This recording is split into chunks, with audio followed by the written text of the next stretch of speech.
বাবা কালাম আমার মারছে। বস কি রে, কালা মেরে এত বড় সাহস! আমার ফুলার গায়ে হাত দে! আমি থাকলে তোর হাতটা আগে কেটে ফেলাইতাম। আব্বা তোমার কাম আমি করে থইছি, একটা কুবে আত্রা নামায় থইছি।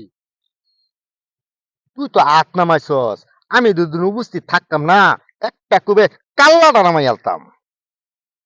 তোমার ছেলে না আমি, আমার এসে একটা দায়িত্ব আছে না, একটা কুবে কাল্লাড়াও নামায় থইছি।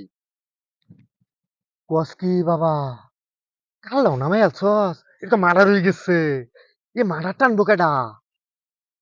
কে আব্বা, যেই কাজটা তুমি করতা ছেলে হিসাবে এই কাজটা আমি করে থইছি। মামলা মামলা তো না তুমি টানবা, তুমি বিদাবাড়ি না বেসো গাল্লা।